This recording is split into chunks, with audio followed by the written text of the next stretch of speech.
welcome back to Grim Advice with Gretta Myers. You've entered the grimoire with 2 M's. Let's turn some pages together. And I checked. We do get 2. Alright. That is a decent sized story today, unlike yesterday's, but then I totally had stuff to say, so it was good. Okay. Without further ado, wise folks. One day a peasant took his good hazel stick out of the corner and said to his wife, "Trina, I am going across country and shall not return for 3 days. If during that time the cattle dealer should happen to call and want to buy our 3 cows, you may strike a bargain at once, but do not unless you could get 200 thalers for them. Nothing less, do you hear?" "For heaven's sake, just go in peace," answered the woman. "I will manage that." "You, indeed," said the man. You once fell on your head when you were a little child, and that affects you even now. But let me tell you this, if you do anything foolish, I will make your back black and blue, and not with paint, I assure you, but with the stick which I have in my hand, and the coloring shall last a whole year, you may rely on that." And having said that, the man went on his way. Next morning the cattle dealer came, and the woman had no need to say many words to him. When he had seen the cows and heard the price, he said, "I am quite willing to give that. Honestly speaking, they are worth it. I will take the beasts away with me at once." He unfastened their chains and drove them out of the barn, but just as he was going out the door, the woman clutched him by the sleeves and said, "You must give me the 200 thalers now, or I cannot let the cows go." "True," answered the man, "but I have forgotten to buckle on my money belt. Have no fear, however, you shall have security for my paying. I shall take 2 cows with me and leave 1, and then you will have a good pledge." The woman saw the force of this, and let the man go away with the cows, and thought of herself, "How pleased Hans will be when he finds how cleverly I have managed it." The peasant came home on the 3rd day, as he had said he would, and at once inquired if the cows were sold. "Yes, indeed, dear Hans," answered the woman, "and as you said, for 200 thalers. They are scarcely worth so much." But the man took them without making any objection. "Where is the money?" asked the peasant. "I have not got the money," replied the woman. "He had happened to have forgot his money belt, but he will soon bring it, and he left good security behind him." "What kind of security?" answered the man. "One of the 3 cows, which he shall not have until he has paid for the other 2. I have managed very cunningly, for I have kept the smallest, which eats the least." The man was enraged, and lifted up his stick, and was just going to give her the beating he had promised her. Suddenly he let the stick fail, and said, "You are the stupidest goose that ever waddled on earth. But I am sorry for you. I will go out into the highways and wait for 3 days to see if I find anyone who is still stupider than you. If I succeed in doing so, you shall go scot-free. But if I do not find him, you shall receive your well-deserved reward without any discount." He went out into the great highways, sat down on a stone, and waited for what would happen. Then he saw a peasant's wagon coming towards him, and a woman was standing upright in the middle of it, instead of sitting on the bundle of straw which was lying beside her, or walking near the oxen and leading them. The man thought to himself, "That is certainly one of the kind I am in search of," and jumped up and ran backwards and forwards in front of the wagon like one who is not very wise. "What do you want, my friend?" said the woman to him. "I don't know you. Where do you come from?" "I have fallen down from heaven," replied the man, "and don't know how to get back up again." "Couldn't you drive me up?" "No," said the woman, "I don't know the way, but if you come from heaven, you can surely tell me how my husband, who has been there these 3 years. You must have seen him." "Oh, yes, I've seen him, but all men can't get on well. He keeps sheep.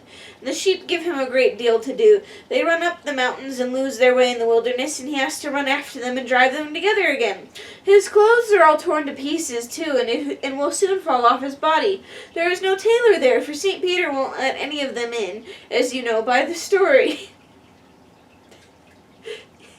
"Who would have thought it?" cried the woman. "I tell you what, I will fetch his Sunday coat, which is still hanging at home in the cupboard. He can wear that and look respectable. You will be so kind as to take it with you." "That won't do very well," answered the peasant. "People are not allowed to take clothes into heaven. They are taken away from one at the gate." "Then listen," said the woman. "I sold my fine wheat yesterday, and got a good lot of money for it. I will send that to him. If you hide the purse in your pocket, no one will know that you have it." "If you can't manage it any other way," said the peasant, "I will do you that favor." Just sit still where you are, said she, and I will drive home and fetch the purse, and I shall soon be back again. I do not sit down on the bundle of straw, but stand up in the wagon, because it makes it lighter for the cattle. As she drove her oxen away, and the peasant thought, that woman has a perfect talent for folly. If she really brings the money, my wife may think herself fortunate, for she will get no beating. It was not long before she came in a great hurry with the money, and with her own hands put it in his pocket. Before she went away, she thanked him again 1,000 times for his courtesy. When the woman got home again, she found her son, who had come in from the field. She told him what unlooked-for things had befallen her, and then added, I am truly delighted at having found an opportunity of sending something to my poor husband. Who would ever have imagined that he could be suffering for want of anything up in heaven? The son was full of astonishment. Mother, said he, it is not every day that a man comes from heaven in this way. I will go out immediately and see if he is still to be found. He must tell me what it is like up there and how the work is done. He saddled the horse and rode off with all speed.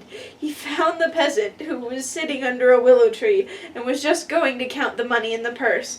Have you seen the man who has fallen down from heaven? Cried the youth to him. Yes, answered the peasant. He was set out his way back there, and has gone up that hill, and from where it will be rather nearer, you could still catch him up, if you were to ride fast. Alas, said the youth, I have been doing tiring work all day, and the ride here has completely worn me out.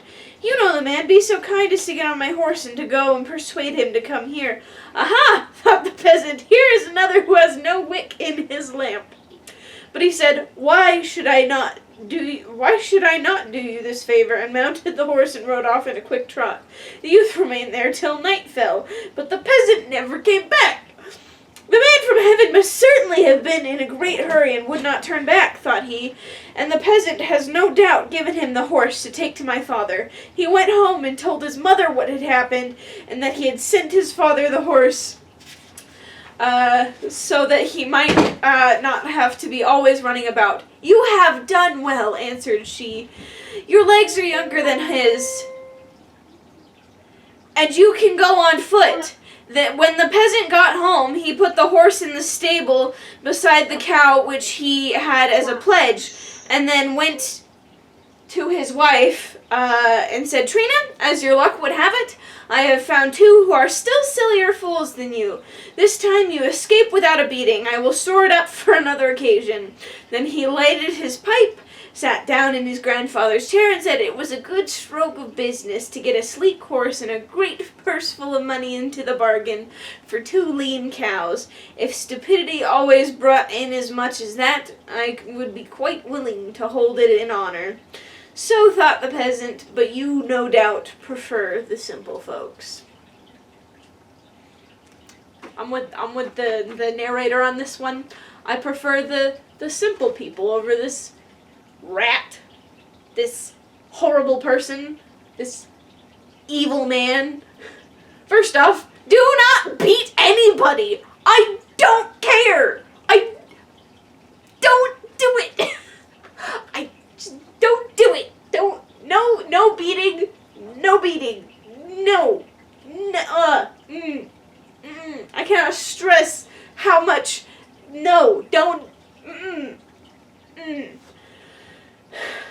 Second off, there are no tailors in heaven, because remember that one story? You know, that other, when the Grimm brothers are like, oh yes, there are no tailors in heaven, because remember that one story about the tailor who's trying to get into heaven, but then they wouldn't let him in? Oh right, we wrote that story!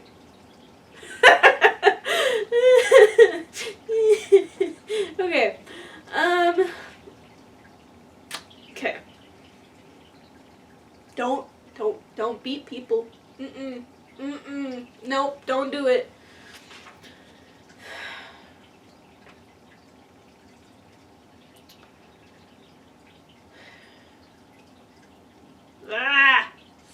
Okay. Don't beat people. I cannot say it enough. Don't do it. I do not care. I do not care what you have to say in this instance. unless it is in your own self-defense and you have no other option. And even in that case, you should just do enough damage that you can get away. You don't have to sit there and kick the dead horse. Especially if it's dead. Please don't. Yeah. I do not care you're arguing with me on this one. Don't do it. Whether it's a spouse or a child or another person at school or a person older than you, unless you have no other option and it's in self-defense, do not beat a person. Do not, or an animal. Really, just don't beat things.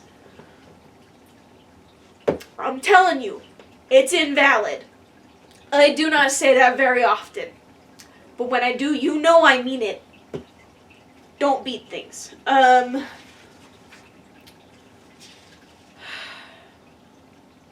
really don't like this guy. I really don't like him. He's a terrible person. Okay.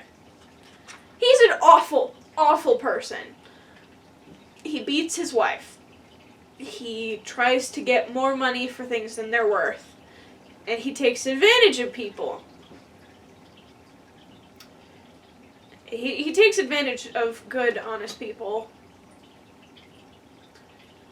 Just for the sake of it. Just for the heck of it. Just because, why not?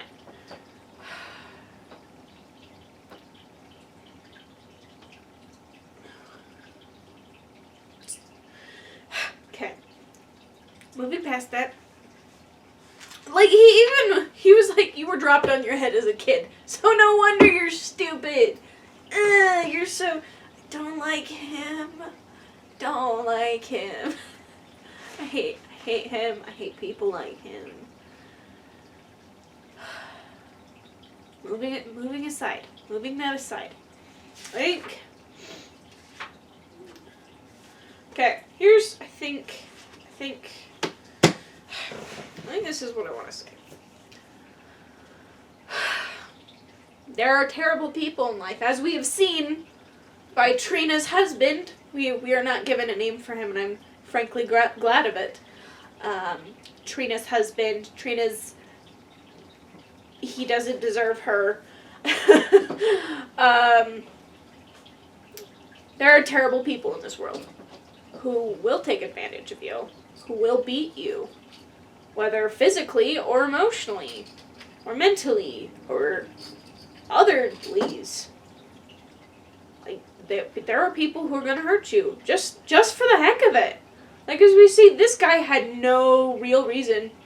Like, he had no cause or purpose or reason to do this other than, I feel like it. And there are going to be those people in this world. And most of us, if you're a Trina's husband, you make some life changes, like right now. Right now. Like right now. Stop watching this video and go reevaluate your life. But most of us are, okay, there are some of us, okay. There are some of us that fall into the category of these people. Cynics call them naive and stupid. But I think the word is easily trusting. Which isn't... It's not necessarily a bad thing. Trust is good. Trust people. It's important to be able to trust people around you. However, sometimes those people, like Trina's husband, don't deserve it. They don't deserve your trust. It's not anything on you. It's on them, because they're terrible people. And they are invalid. And they don't deserve your trust. So, I think I'm trying to say, through my anger at Trina's husband, that you gotta be careful. Because when an opportunity seems too good to be true, And even, like, we all know, like the email from the Nigerian prince saying, just give me your credit card information and I'll give you money. Right? We all know that's a scam. However, there are other ones like, hey, come hang out with me. It'll be fun. It won't be fun. I guess just listen to your instincts and double check. Like if the wife had been like, okay, prove that you're from heaven. Like give me a little more to go off of. It probably would have gone better. And if the son had been like, oh, he didn't come back with it, that means he stole my horse. And, persecuted that. I don't know. I guess having a little more caution is what I'm trying to get at. Because it's important to trust people and those around you and to just... Because there are a lot of people that would tell you, give that up entirely. Give that up. It's naive, it's stupid, and you need to learn that this is not the way the world works. You need to give it up. You need to stop. You need to learn that the world sucks and is awful and you can't trust anyone.